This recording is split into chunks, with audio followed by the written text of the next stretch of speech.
Olá pessoal, muito boa tarde, né? Boa tarde, que eu estou aqui à tarde, usando a tarde de hoje para gravar esse vídeo para vocês. Há muito tempo que nós não gravamos uma aula, ou, na verdade um encontro, uma reunião aqui de forma virtual, para a gente comentar um pouquinho sobre a Umbanda que nós, inclusive a doutrina que nós seguimos no TUTS. Sejam bem-vindos, meu nome é João Santoro, sou dirigente do TUTS, que é o Templo de Umbanda Ternário Sagrado aqui da cidade de Taubaté. Nós seguimos a Umbanda, que chama-se de Umbanda Popular, uma Umbanda de Preto Velho, Caboclo, Criança, dos Catiços. E nós estamos aqui hoje para tirar algumas dúvidas sobre o que foram comentados no nosso grupo de estudo do WhatsApp. Nós temos um grupo de estudos, fora o grupo de estudos, que precisa de um agendamento ou de uma confirmação para fazer parte, nós temos um número limitado de participantes. Também temos os filhos da casa que fazem parte desse grupo, então é uma necessidade aí para poder ter qualidade. Então nós comentamos muito sobre mediunidade na nosso primeiro encontro, falando sobre as questões mediúnicas dentro da Umbanda, como que acontece, de forma que acontece, foi o nosso encontro presencial, e nós voltaremos a ter esse encontro falando sobre mediunidade, numa forma mais interativa, porque há muitas perguntas sobre isso, dentro do nosso templo. Falamos um pouquinho sobre a ordenação do templo, ou seja, a hierarquia, como que funciona uma casa de axé, como que funciona um terreiro, uma choupana, enfim, diversos nomes que é dado aí às casas sagradas de Umbanda. Como todos já sabem, eu sou iniciado na Umbanda já há bastante tempo, na Umbanda popular, que a gente chama Umbanda pé no chão, depois passei por um bom tempo aí, frequentando de forma bem intensiva e ostensiva a Umbanda esotérica, a Umbanda iniciática aqui na cidade de Taubaté, e com isso é uma Umbanda que exige-se para poder entender e fazer circular todo o axé, muito estudo, muita leitura, não só leituras sobre Umbanda, mas leituras sobre diversos segmentos que traz e apresenta sobre Umbanda. É um dos segmentos que mais estudos tem dentro da Umbanda. E de um tempo para cá a gente vem mesclando diversos estudos dentro do nosso templo, dentro do nosso terreiro. Nós até chamamos aí um estudo universalista, nós temos aí diversas doutrinas ou subdoutrinas dentro dessa doutrina maravilhosa que é a Umbanda. E a Umbanda justamente era maravilhosa por isso. Ela é codificada em determinadas doutrinas, mas se você não está bem com uma doutrina, ou com uma casa, ou com a sua filosofia, você pode sair dali, ir para outra casa sem necessariamente sair da Umbanda. Cada sacerdote tem sua forma de tocar a Umbanda. Muitos até criticam essa situação, alguns chamam de desordem, porque não se tem uma doutrina fixa, e a Umbanda ela é rica justamente por isso, por trazer as questões peculiares do entendimento de cada um. E é dentro dessa questão peculiar que nós vamos falar hoje, sobre o papel do sacerdote, ou se fazer o sacerdócio, das funções do sacerdócio, e se fazer o sacerdote. Há um tempo atrás havíamos lançado nosso grupo de estudos, e no grupo também de filhos da casa, sobre o que é sacerdote, o que é um zelador. A gente fala muito sobre pai de santo, pai da casa, e assim por diante. Bom, o termo que geralmente a gente usa dentro da nossa casa é o sacerdote ou o zelador. Sacerdote é aquele que tem o seu papel sacerdotal, que faz uso os atributos do sacerdócio dentro das suas responsabilidades de uma casa. Uma tenda, uma choupana, um terreiro, enfim, seja qual for o nome que cada casa dê esse nome. Para nós usamos lá ou zelador ou sacerdote. Zelador é aquele que zela pelo axé da casa, zela pelos filhos, zela pela coroa da casa, enfim, zela por todas as funções que é cabido a ele no papel de sacerdote, ao se fazer sacerdócio dentro do axé. Aí veio aquela questão, em quanto tempo uma pessoa demora para ser sacerdote? O que é ser sacerdote? Sacerdote é uma pessoa iniciada, que tem uma funcionalidade, que tem as suas responsabilidades, que tem seus desígnios dentro de uma casa. Sacerdote ele tem uma responsabilidade muito grande com ele, com o astral da casa, com o coletivo, com as questões sociais dentro de uma casa, e que deve, mais do que nunca, saber que as entidades ela têm por si próprio as suas funções, os seus fundamentos, sua doutrina, quando se faz dentro do papel mediúnico do sacerdote, vem trazendo diversas diretrizes da casa, mas isso não limita o sacerdote dentro do seu estudo, pelo contrário. Quanto mais responsabilidade você assume numa casa, principalmente dentro do sacerdócio, mais estudos você precisa ter, mais fundamentos você precisa construir. E quando eu falo fundamento, não é só o fundamento da leitura, o fundamento da prática. Mais forte você precisa ter as suas firmezas e assentamentos das suas entidades, do geral da casa, ou seja, da tronqueira, do beijinho, ou do congá, ou diversos outros segmentos da casa, para que você tenha, então, uma firmeza dentro da sua cabeça, dentro do seu ori, dentro da sua coroa, e dentro dessa forma está mais conectado, mais profundamente as entidades que fazem, então, a coroa-chefe da casa, né? Aí, conversando, o pessoal falou, mas a pessoa nasce sacerdote é inato ou nato? Bom, pode ser as duas questões, né? Não vamos misturar com as coisas do candomblé, mas algumas situações a gente vai pegar emprestado ali no candomblé, que são situações peculiares, na verdade são situações similares ali. O sacerdote ele já nasce pronto? Muitas pessoas já têm na sua missão, já têm na sua trajetória espiritual e com isso terrena, o desígnio de ser um sacerdote, de ser um zelador por uma casa. Isso pode ser em qualquer outro segmento religioso, mas ele tem ali como desígnio de ter ser um orientador, um elucidador sobre alguma doutrina, alguma prática doutrinária, para que transforme as pessoas de dentro para fora. É um ponto parênteses que nós falamos sobre a Umbanda, que a Umbanda ela não trabalha só a questão mediúnica, só o mediunismo, pelo contrário, são 3 vertentes que a Umbanda trabalha. O que mais chama a atenção são as questões mediúnicas, né, que estão de uma forma mais ostensiva e intensiva no médium ou no participante da Umbanda, mesmo sendo ele ali um atabaqueiro, mesmo sendo um cambono, né, mas ainda assim está ali, tem essa ligação direta, né, ou indireta. Então não é só mediunidade, não é só mediunismo, não é só esse contato mediúnico com as entidades.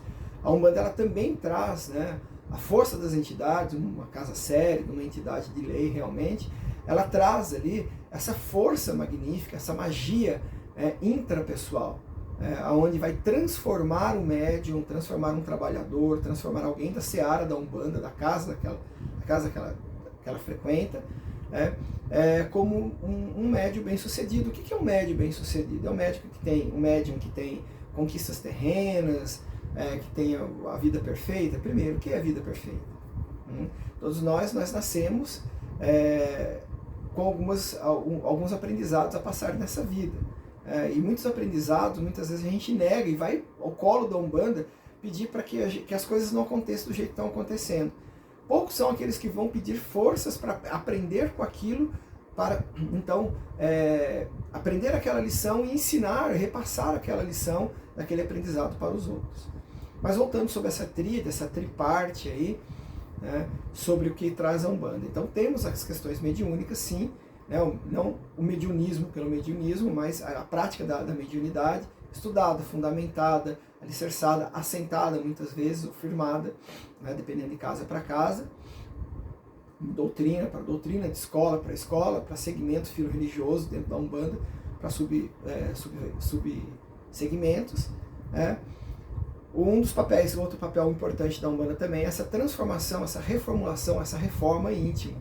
Né? Então, tudo que a entidade traz, todos os aconselhamentos, né? Enfim, colocar aquilo. Eu falo que muito da Umbanda a gente se pratica fora do mediunismo, fora da mediunidade, fora de um templo de Umbanda, de um terreiro, fora de uma casa.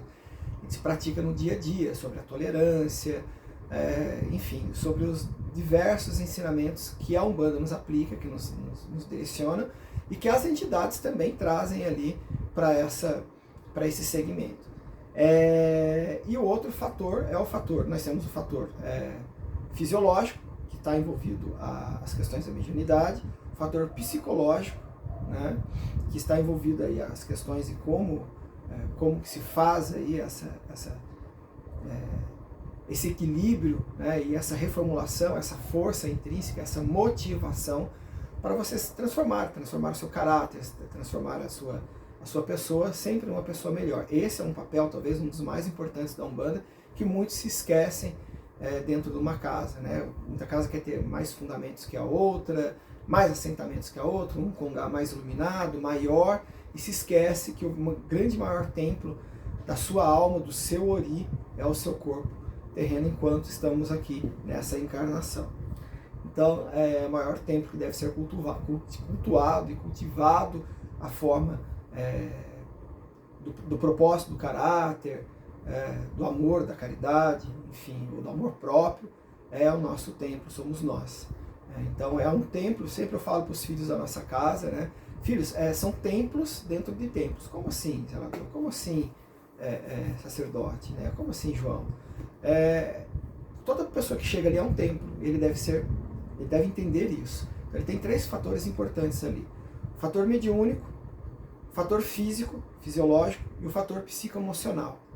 Então, a Umbanda, ela trabalha com esses 3 fatores. É uma tríade, são 3 partes, triparte, que vem trabalhando. O fator físico, muitas vezes tem médios de Umbanda, ou principalmente consulentes, chegam ali que é um trabalho melhor, ou quer ser inserido no mercado de trabalho, enfim, tem uma diversidade de situações que vão buscar dentro de uma casa, né? E a gente pergunta, fisicamente, o que você está movimentando para isso? Está fazendo algum curso? Está entregando currículo?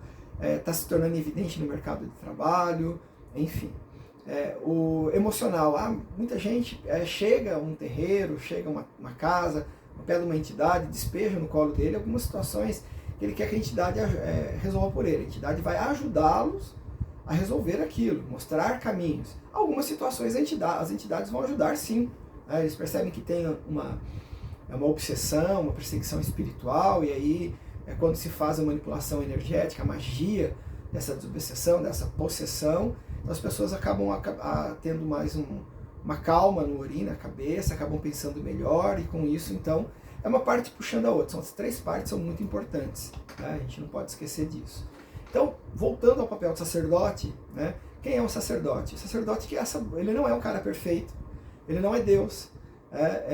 Simplesmente ele faz, dentro do seu papel de sacerdócio, ele zela pelo axé da casa, para isso ele precisa ter conhecimento, ter iniciação. Mas existe sacerdote sem ser iniciado? Não existe sacerdote sem ser iniciado. Todo sacerdote precisa passar por um processo de iniciação.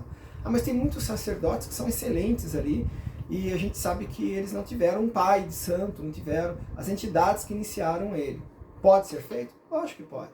As entidades, ela tem a outorga para vir e fazer ali, levantar, né, ou trazer esse sacerdote ao papel do sacerdócio, né? Mas temos que tomar muito cuidado com isso. Tem muitas pessoas autodidata hoje, né? Ou pseudo-autodidata, né? Que lê um livro, pega uma informação pela internet, né? Pelo pai YouTube, e se forma. E muitas escolas dão cursos online, isso é legal, porque vem elucidando, difundindo cada vez mais a nossa religião, mas não é assim que se faz um sacerdote, né? O sacerdote, ele precisa passar por preceitos, ele precisa passar pelo processo de iniciação. Embora algumas entidades que incorporem em algumas pessoas, em alguns médiums, e elas fazem esse papel do pai de santo ou do zelador. Então ele tem essa outorga, são entidades que já traz uma questão doutrinária, uma hierarquia muito alta no plano espiritual, então ele começa a iniciar o seu médium ali. Pode existir? Pode, deve existir. Embora eu costumo dizer que são raras essas ideias. Por quê? Porque as pessoas preferem colocar um preto velho, um caboclo em terra, e não menosprezando a imagem ou a doutrina, muito menos o axé dessa entidade, falar, não, quem me fez foi o caboclo, foi o preto velho. Legal, maravilha. E eles têm essas condições, sim, de trazer os fundamentos, fazer os fundamentos. Mas a prática usual de ser um sacerdote, ele precisa passar por uma série de preceitos, pelos sítios sagrados, pelos 7 sítios sagrados, Indaiá, Jacutá, Maitá, enfim, pelos 7 sítios sagrados, para se fazer a limpeza, fazer a firmeza de cada entidade, ver qual entidade que tomou sua coroa primeiro, se foi um preto velho, ou se foi um caboclo, né? que a gente chama pseudo-direita ou pseudo-esquerda, né? Mas geralmente a gente trabalha nesse aspecto mais com caboclo ou com preto velho, algumas vezes até mesmo herê, a criança. Aí depois começa-se então o desenvolvimento de Exus e Pombogiras. Mas por que eles têm que ser para depois? Esse daí é um assunto para outra aula, outra reunião, né? outro vídeo. Então o sacerdote ele precisa. Quanto tempo se faz um sacerdote? Varia um pouco. Por quê? Porque o sacerdote ele precisa abrigar, passar por abrigação. E não só obrigações, mas por abrigações. Essas abrigações que precisam ser passadas pelo sacerdote envolve energia que vai envolvendo tanto as questões espirituais, que isso desencadeia as questões psicoemocionais e as questões mediúnicas, né? Então são fatores importantíssimos que nós temos aí que analisar, né? Então o sacerdote ele tem que ter cumprido, tem que ter passado por todo o seu papel de sacerdote, por toda a sua feitura, por todos os seus fundamentos, por alguém que foi iniciado por alguém, ou por alguém que foi iniciado de fato por um caboclo ou por um preto velho, que tem o axé para aquilo, né? Que está numa coroa, numa esfera, numa egrégora muito superior, para poder passar por essa iniciação, né? Essa auto-iniciação, podemos chamar assim. Então, geralmente, esse tempo de se fazer o sacerdote, ele demanda aí 1 ano de estudo, 2 anos, 3 anos, depois ele vai começou como um neófito, né? Ele vai acabando observando, junto a ser um sacerdote adjunto, um pai pequeno de uma casa, uma mãe pequena, e ali ele vai como se fosse estagiando, porque nós temos um outro fator também que deve ser levado em conta, porque uma casa hoje, eu até tenho um grande amigo, um sacerdote de candomblé, que ele fala, o mais difícil não é tocar o axé da casa, o mais difícil não é buscar e fazer os fundamentos, o mais difícil, o mais conflituoso são as pessoas que estão na sua casa, com a diversidade de situações, de histórias que aparecem. São muitos filhos que aparecem na sua casa falando mal de 2, 3, 4 terreiros que já passaram. Certamente você vai ser a bola da vez a hora que você falar alguma coisa que ele está melindrado, que ele não gostou, né? Então você tem uma diversidade de situações aí que envolve isso. Mas por bem, isso também é assunto para outra videoaula, né? Outro encontro. O que a gente traz, na verdade, então o sacerdote ele tem aí essas abrigações ele não pode ser colocado tudo numa vez só, porque há uma fusão energética envolvendo as entidades, envolvendo a casa, o axé da casa, porque o sacerdote, o zelador, ele é a raiz da casa.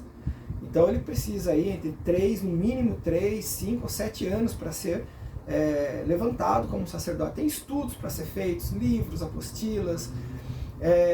Hoje em dia existe muito essa facilidade, né, de livros, apostila. Na minha época não tinha muito disso. Na minha época era a transição oral mesmo, como se acontece hoje em nações de candomblé, né, em Angola, em Queto, em Jeje, através da cantiga, né, das velas, através dos fundamentos, né, enfim, tudo isso é passado por um pai de santo, né, por um sacerdote, dentro da linha da matriz africana. Dentro da linha da Umbanda não é diferente, né? Então o zelador, o sacerdote, ele vai observando a prática, o desenvolvimento de cada um dos filhos, e ele vai soltando os heróis, ou seja, os segredos, vai soltando ali alguns fundamentos para o filho poder ir anotando, e com isso fazendo parte dele como um todo, no seu papel iniciático, né? Na nossa casa a gente tem várias etapas para uma iniciação, nós passamos por diversas liturgias ou ritualística. A liturgia da iniciação se passa por diversos processos ritualísticos, que vai desde uma quartinha formando o Eledal, formando o anjo de guarda, que está lá no nosso Mongá, da quartinha que vai firmar o Bara, né, que vai afirmar ali a Pombogira, o Exu junto com o Pombogira, que é a dualidade masculino e feminino, tem que ser assentado. Tem muitos médicos que chegam ali, que quem tomou a primeira coroa dele foi um Zé Pilintra, ou foi um cigano, e aí a gente tem todo um remanejamento para fazer, porque essas entidades são entidades de luz, entidades que trazem o seu axé, né? Mas aí a gente tem toda uma questão peculiar. Muitos procuram um sacerdote para saber qual orixá que eu faço parte. Isso aí faz parte de um outro vídeo que nós gravamos, né? O melhor orixá para você cultuar é o seu ori, né? A gente já falou no outro vídeo sobre isso. Então cultue o seu ori, para que ele te traga muita prosperidade, muita proteção, muito discernimento, para que ele te coloque no caminho reto do caráter, para que não se deixe cair pelo ódio, pelo orgulho, pela vaidade, né? minha entidade é melhor que a outra, minha mediunidade é melhor que a outra. Então, essa é uma situação que nós conversamos sobre o desenvolvimento mediúnico, quem é o médium, falamos bastante sobre isso. Mas o sacerdote, mais do que nunca, ele precisa ter essa prática, né?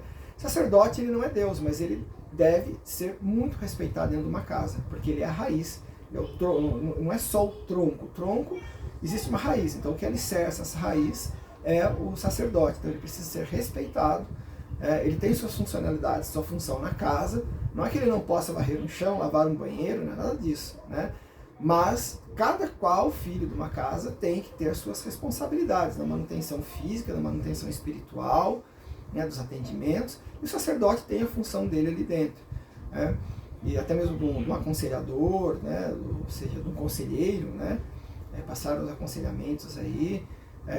Ele tem que ser respeitado tanto quanto as entidades. Tem muitos sacerdotes que precisam colocar a entidade em terra para vir falar para todos os filhos, porque ele mesmo não tem a voz ativa. Isso está errado, ele precisa ver seu papel de liderança, né? Precisa ver seu papel de sacerdote, né? Então, as entidades que incorporam nele também têm essa, dentro da hierarquia de uma casa, são as entidades superiores. Então, o que elas falam são leis, para aquela casa e para as outras entidades dos filhos que estão naquela casa. E a mesma coisa acontece com o sacerdote. Eu costumo dizer que por volta mais ou menos aí de 5 a 7 anos, com bastante estudos, com bastantes abrigações e obrigações, assentamentos, firmezas, a gente consegue aí se fazer um bom sacerdote, tá? Ninguém dorme e acorda, um sacerdote. Tive minha iniciação durante uma projeção astral, onde o caboclo preto velho me levantou como sacerdote. Não é assim. Então, para manter uma casa hoje, você precisa ter os fundamentos da casa, são os heróis, são os segredos, cada casa tem a sua, né? Precisa ter todo o cenário construído, onde o sacerdote precisa conhecer e saber isso, né? Uma pausinha aqui, já voltamos com outro assunto. Vamos lá, pessoal, fui lá tomar um pouco de água, né? Porque tem que hidratar aí as vulvas vocais aí. Então, voltando a falar sobre o sacerdote, geralmente por volta aí de 7 anos se faz um sacerdote bem estudado, com bastante fundamentos. A casa, ela precisa ter sua força, né? Ela precisa ter os seus fundamentos, os seus assentamentos, ou firmezas, né? Há uma diferença entre assentamento e firmeza, mas uma casa, acredito eu, que precisa ter os seus fundamentos, né? E os seus assentamentos. E para isso, quem vai fazer muitas vezes é a entidade, ou o sacerdote, para ele colocar a mão ali, ele tem que ter um conhecimento básico aí da manipulação energética e magística aí, sobre os 4 elementos, né? E assim por diante. Então isso ele pode pegar num livro? Pode, mas a teoria é muito legal, né? Mas a teoria na prática é um pouco diferente. Então ele precisa ter esse conhecimento e essa prática. Isso se faz com o tempo. Quando a gente fala assim, vou ter uma obrigação, né? Não, você vai ter uma abrigação dentro da Umbanda. Você vai abrigar um conhecimento, você vai abrigar umas firmezas em você, na sua coroa, no seu corpo, né? Para que as entidades venham com mais força, trazendo mais informações para você então ter mais força, mais pulso, para atender as pessoas, para atender ali os seus filhos de santo, os filhos da casa, né? Ali toda a coroa da casa, e os consulentes ou a assistência que acabam procurando sua casa, né? Tem pessoas que já nascem já predestinadas? Tem pessoas que já nascem predestinadas aí, como eu disse, é o papel de sacerdócio, independente da religião. Porém, dentro da Umbanda ele tem que passar por esses preceitos, passar por esses... tem de novo aí um amigo que fala muito sobre isso. Todo mundo hoje quer ser sacerdote, quer ser pai de santo, sacerdote, quer ser zelador sem ter passado por uma esteira, né, filho? Eu falei, pois é, meu velho. Geralmente é isso, né? Não se passa mais pelo... As coisas se modernizaram tanto, né? Que não se passa mais pelo ritualista, que se passa mais assistindo vídeos pela internet e se fazendo zelador pela internet do que pela uma esteira, do que colocar a mão num barro, numa argila, do que manipular a energia de uma pedra, de um cristal e assim por diante. Então eu sou um pouco tradicional, não sou contra esses canais, esses famosos pais e santos que trazem aí fundamentos, cursos, né? Até um pouco de incongruência, fala que a Umbanda é totalmente gratuita, daí você quer fazer um curso, tem que fazer um pix pro cara. Mas enfim, cada casa é uma casa, cada zelador tem as suas questões peculiares, porém, eu fico muito atento com essa situação, né? Então tem assim muitas vezes tem custos, né, óbvio, né, para um estúdio, né, não como eu estou fazendo, usando aqui o quarto dos meus filhos para fazer esse vídeo para vocês. Aí tem toda uma questão de estúdio, então isso gera custo. Muitas vezes apostilas são vendidas, livros são vendidos.